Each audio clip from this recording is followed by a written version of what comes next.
Buongiorno et bienvenue sur Cuisiner. J'espère que vous allez bien. Aujourd'hui, c'est Pizza Party. Je vous emmène avec nous en Italie avec mes pizzas maison traditionnelles ultra faciles à faire chez soi. Une bonne pâte à pizza fraîche, de la sauce tomate maison au poivron et aubergine. Je vous donnerai la recette la semaine prochaine sur la chaîne. Et une bonne garniture végétale avec de bons petits légumes, où vous pouvez mettre ce que vous souhaitez.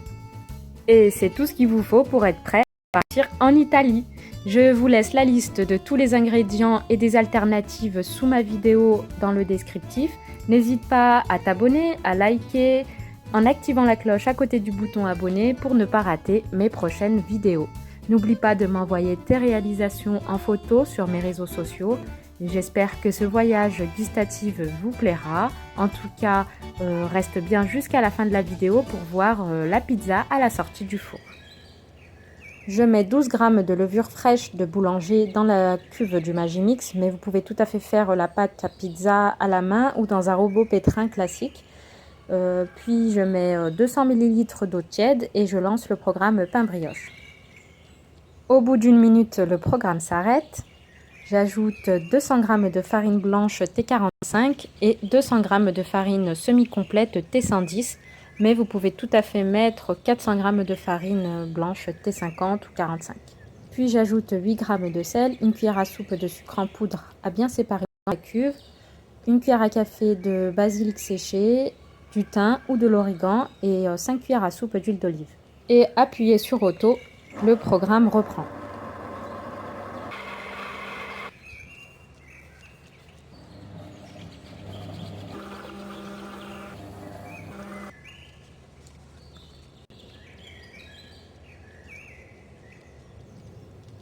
Rabattez la pâte et façonnez-la en boule, puis la placer dans un saladier avec un petit peu de farine et la recouvrir avec un linge humide.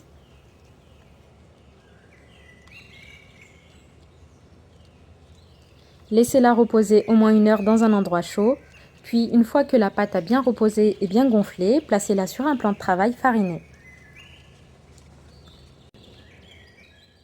Divisez la pâte en autant de nombre de pizzas que vous voulez faire, petites ou grandes.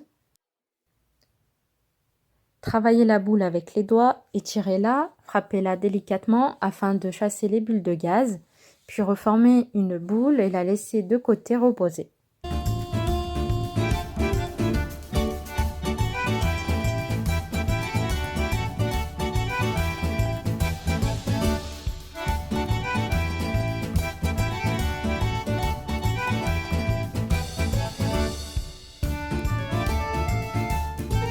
Une fois que la pâte a regonflé, mettre un petit peu de farine et l'étaler à l'aide d'un rouleau à pâtisserie.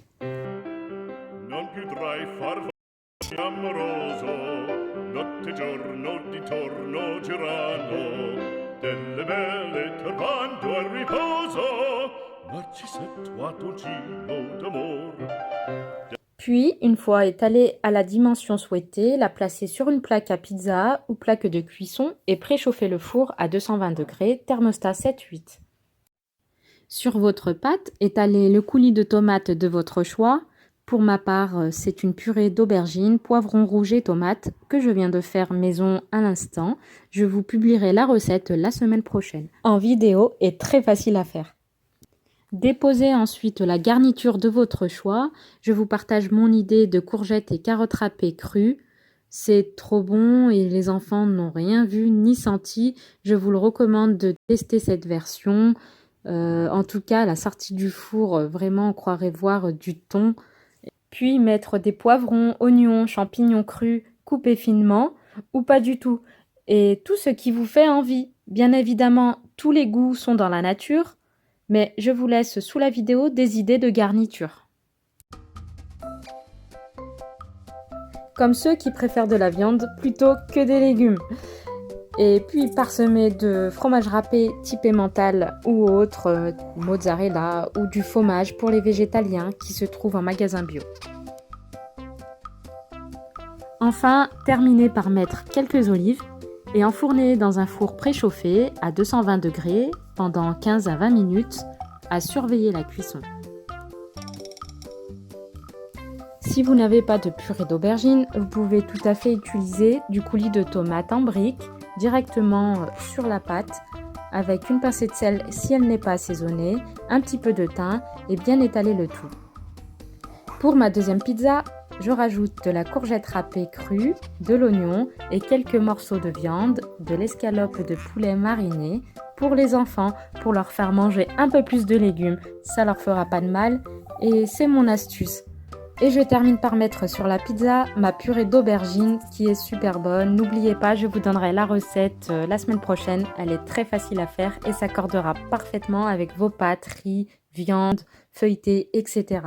Dégustez aussitôt à la sortie du four et buon appetito! J'espère que cette recette vous a plu et que vous avez fait bon voyage. Je vous laisse à destination. Prenez soin de vous. Grazie et ciao les amis!